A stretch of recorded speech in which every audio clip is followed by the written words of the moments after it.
Во тема на денот, мој вечерашен гостин Петар Керамитчиев, граѓанска иницијатива за заштита од усија или за почиста животна средина, како се дефинирате? Едноставно сега стоп за усија, само тоа име е јасно, затоа што сакаме да престане загадувањето од страна на усија и да имаме нормално чист воздух да дишеме во зима.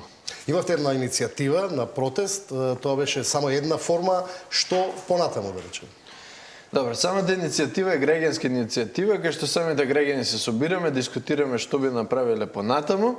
Оно што го направивме сега е само како помена одреден протест, дека ние сме тука, ние сме будни, ги гледаме што прават и знаеме што прават, а понатаму би правиле нешто повеќе, ќе одлучиме самите ние заедно во самата иницијатива. Добро, колку сте задоволни, да речеме, од одзивот првичен кој што го имаше?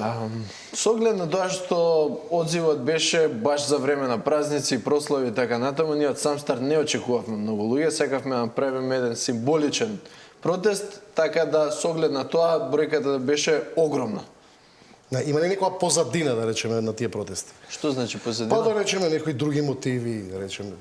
Не.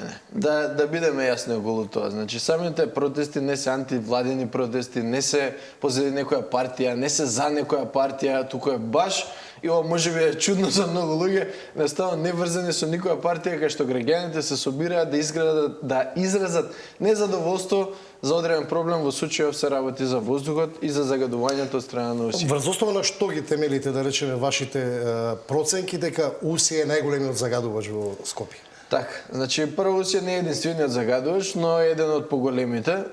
Не мора да навлеземе во многу детали, затоа што мислам дека самите луѓе се свесни дека стварно усија е голем загадувач. Луѓето што живеат во околина, начинот на кој ние успеваме да ги следиме, да видиме колку честички пуштаат, во кое време се загадува. Баш интересно беше последниот период кај што како доаѓаше времето за протест, они почнуваат да уклучуваат или да исклучуваат самите оджаци, самите филтри.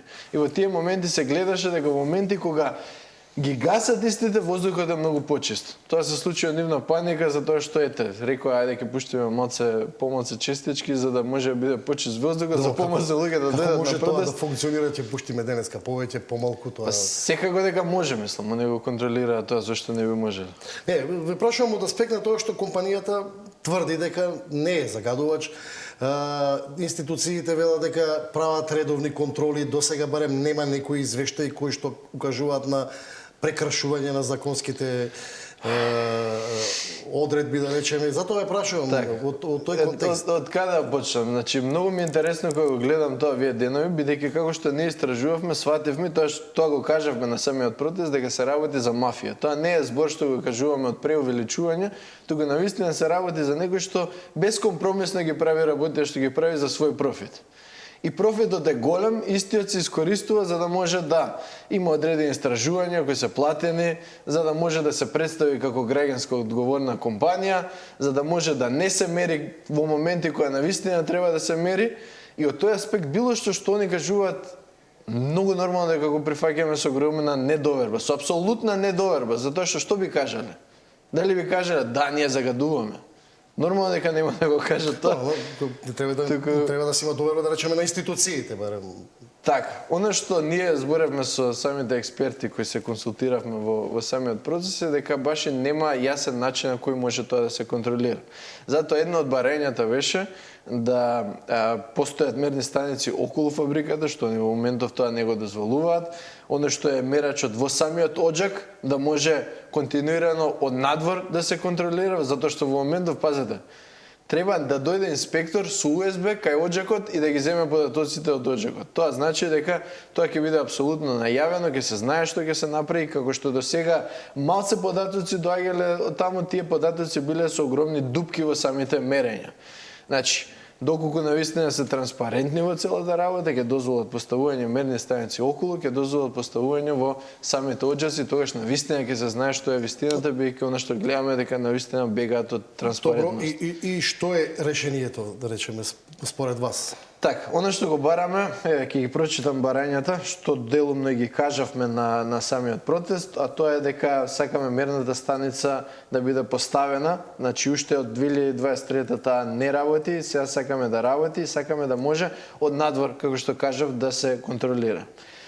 Тоа се нарекува и CM систем, кај што сакаме ние во моментов кога ќе се покаже дека надминува одредена граница, автоматски да има забрана да таа фабрика работи, тоа е по систем на CFC-те.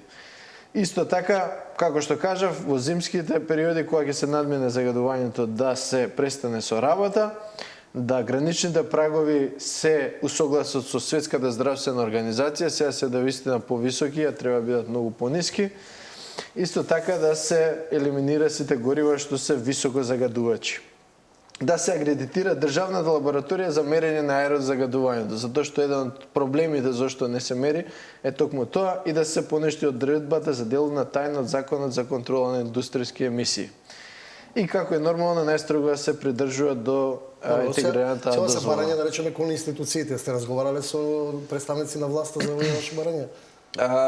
Единствено сме разговарале со градоначалничката на Кисела вода, бидејќи ние во прошлиот период пративме барања до сите надлежни институции, одговорија само од Кисела вода, кај што по разговор видовме дека не покажа одреден договор, дека би се направиле нови станици, односно би се поставиле станици околу Кисела вода. Во контекст на тоа дали, например, фокусот на протести евентуални виднина би ги насочиле кон институциите, ако да речеме не сака да разговарат. Тоа всушност е фокусот. Самото тоа го кажавме на самиот протест, бидејќи ова не се владени, не се противвладени протести, тука се работи за одредени луѓе што се надлежни за овој проблем и бараме одговорност од нив да го направат тоа што треба да го направат. Така да, во нареден период можеби би кажале со име и презиме, но генерално очекуваме дека во следниот период истите тие ќе реагираат и ќе постапуваат, доколку не ќе мораме да ги интензивираме. Градот Скопје има иницијатива за дислокација. Тоа според вас е решение? Поддржувате таква форма или? Вака, од нас не дојде, тоа дојде од Зелен хуман град. Дали го поддржуваме, може индивидуално да си кажат тие што се дел од иницијативата. Вие лично? Лично сметам дека е во добра насока. Значи сметам дека е во добра насока. Но тоа чини пари, например. Кој би го платил тоа? Видете, во случајов кога збориме за пари, збориме за здравје. Значи, што ќе ти се парите ако немаш здравје? Не, ворете, ама сепак сигурно компанијата на свој трошак не ви купила компанија таму каде што е, не е купила во Велес, например. Добро. И веројатно сама од себе никој не би прифатил, полесно би ја затворил отколку да прави дислокација. Веројатно сакам да кажам дека државата и граѓаните би требало да платат за дислокацијата. Тоа е еден огромен проект, не е денеска за утре. Па не би навлегувало во тоа, но мислам дека во апсолутна смисла треба овој проблем што е огромен проблем треба многу да се реши. Значи, дали тоа значи дека тоа ќе биде скап проблем, одnosno решението ќе биде скапо, дали ќе биде на трошок на самата компанија, во случајов не е нешто што треба да се дискутира, туку треба да се дискутира точно да се најде решение. Без разлика на цената, затоа што цената е здравјето на луѓето. Не, тоа не е спорно. Второ, мислите дека овие ваши идеи би го решиле загадувањето во Скопје, да речеме? Би го намалиле. Значи, решавање на загадувањето во Скопје е огромен проблем, дефинитивно ова би го намалило загадувањето. По тој принцип би требало да се фокусот насочи кон останати. Имате ли лоцирано кои други крупни загадувачи се во Скопје, да речеме, како индустријски објекти или нешто слично? Ние решивме дека ќе се фокусираме на Усија како еден од загадувачите. Дефинитивно има повеќе, можеме да разговараме за нив понатаму, но решивме дека ќе се фокусираме на еден, да го решиме еден проблем, за да може да продолжиме на други. Мислите дека ќе има ефект тоа? Веќе има ефект. Значи, искрено не очекувавме многу со овој протест, но гледаме дека има големо, како кажам, голем одговор од страна на властите или како да ги наречам, така да веќе има ефект, но сакаме апсолутно тоа да се реши понатаму. Едноставно ние сме таму и ќе бидеме таму дека тој проблем не се реши еднаш за секогаш. Ве прашувам повеќе во контекст на вашата претходна активност како граѓанска иницијатива, тоа беше за Вардариште, таму чинам дека еден месец или повеќе летово се протестираше, па пред изборите, па реално до сега нема некаков видлив ефект, или очекувате можеби сега постизборно дека таму ќе биде тој проблем решаван, или го оставивте на страна сега? Не го оставивме на страна, будни сме за тој проблем, следиме тоа што се случува таму, ги буцкаме одговорните за таа работа, делумно е почнато таму, значи првиот слој како што е ветен е генерално исчистен, не се гори како што се горело минатите зими пластика, но се уште не сме виделе процес на дегасификација и чистење на самото вардариште. Така да на крајот на гришата почнато е, но чекаме да видиме дали се уште ќе се направи, конечно ќе се реши тој проблем. Тој протест имаше и голема медиумска подршка, чинам дека и големи одзив од граѓаните, тој некој еден месец колку траеше, но таму актуелниот градоначалник, кој што е сега градоначалник на град Скопје, најавува изградба на парк. Да речеме, дел од проектот, сте разговарале ли на таа тема, поддржувате ли таква иницијатива? Мислите дека тоа може да биде решение за вардариште? Дали е добро решение? Дали имате други идеи како треба да се заврши? Таму има еден дел кој што е за ингеренции на општина Газибаба, дали сте разговарале за тоа? Мислам дека и урбанистички планови не се донесени. Повеќе ја прашувам форма на тоа дали ќе продолжите со притисок некаква форма за да се дојде до некакво решение. Добро, кога се работи за притисок, кој што кажа во моментот сме будни, го следиме тоа, сме во контакт со властите, ги потсетуваме за работите кои се обврзаа дека ќе ги направат. Во врска со тоа што би требало да се направи, кога бевме во преговори со нив, они ветуваа паркови и така натаму и ние не многу се задржувавме што ќе биде на крајот со тој реон. Оно што беше битно е да тој реон не загадува. Дали ќе биде парк, дали ќе биде нешто друго. Лично мене, ќе кажам, не толку ме засега, иако парк е многу подобро од било што друго, но сепак оно што е битно е тоа да не загадува. Така да тоа сакаме да го видиме до крај, што ќе биде ќе оставиме на урбанистите да... Добро, и тоа е важно што ќе биде сега како граѓанска иницијатива за чиста воздух, животна средина, веројатно треба да биде фокус и околу урбанистичките планови. Скопје е поприлично бетонизирано со високи згради кои го нарушуваат циркулацијата на воздухот, да речеме така што веројатно би требало да ви интересира дали ќе никнат згради или парк, тоа ми е повеќе. Интересно беше, значи кога почна протестот за вардариште, тогаш рековме да се фокусираме на еден проблем за да можеме да го решиме тој проблем, за да одиме на друг и на трет и така натаму. И тој принцип што видов дека па и други движења во Македонија го прифати и сметам дека е коректен. Значи да не сите се фокусираат на сите проблеми во Македонија, туку баш попрецизно се фокусира на одреден проблем за тој проблем да се реши. Така да кога кажуваш урбанизам, ја не сум експерт по урбанизам и не би сакал да се мешам во тоа. Можеби во иднина, не знам, животот ќе ме однесе натаму, но сметам дека еден по еден прецизно треба да се решаваат проблемите за евентуално да можат сите проблеми да се решаваат. Во вашата граѓанска иницијатива може да вклучите урбанисти кои што се разбираат од тоа, кои што може да ви помогнат да речат. Тоа е интересно. Значи, кога се работи за таква иницијатива, луѓето што доаѓаат со својата желба во тоа, врз база на тоа ние можеме да располагаме, бидејќи тоа не беше нешто што беше организирано. Конкретно за вардариште беше. Знаете како почна тоа? Имаше една група граѓанска патрола за општина Аеродром, што беше направена, ако не грешам, од жена од општина Аеродром, која е направена за самите граѓани да можат да пишуваат за проблемите.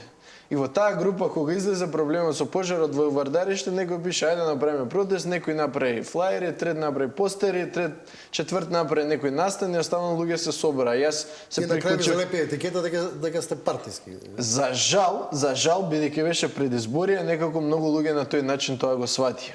Но јас би сакал да луѓето едноставно се охрабрат да размислуваат подалеку од тоа, дека не се работи за една или друга партија, не се работи за тоа што е предизбори. Значи, случајно беше предизбори, вардариште години и години претходно горело. Така да и не мора да значи дека секоја иницијатива граѓанска мора да е партиска, например. Апсолутно. Јас искрено како човек би сакал да можам повеќе ги видам тие граѓански иницијативи кај што едноставно луѓе што не се познаваат претходно ќе се соберат за одреден проблем. Сведочиме за обратни примери. Имаше многу граѓански иницијативи кои беа партиски, го разбирам, за различни ситуации. И веројатно таму доаѓа тоа да самите луѓе кога се работи за одредена иницијатива, првата етикета таа е лепат, но сепак постојат многу кои не се така. За крај уште едно прашање, можеби е повеќе како фокус за виднина, ако сакате да се насочувате. Охис е интересен случај кај што ние имаме таму проблеми со хемиски материи кои што треба да се дислоцираат, но имаше и некои идеи за таму градење урбанистички планови, така што сте размислували за тој еколошки проблем кој што вака сега реално не загадува од аспект на видливост, но сепак контаминација на почва од таквите хемикали е сериозен проблем. Не би сакал да се мешаме во тој проблем, како што реков, јас не сакам да бидам долгорочен протестирач или активист, значи би сакал самите луѓе да се собираат заедно да решат одреден проблем. Случајно се најдовме за вардариште таму. После тоа јас апелирав повеќе организации да се соберат околу Усија, не превзема иницијатива, случајно и ние сме таму. И не би сакал јас да протестирам за секоја можна работа во Скопје, така да би сакал различни луѓе за различни проблеми едноставно да се соберат и да го решат проблемот. Може би животот ќе однеси у политика, не знаете. Ќе видиме. Благодарам за ова, господин. Благодарам.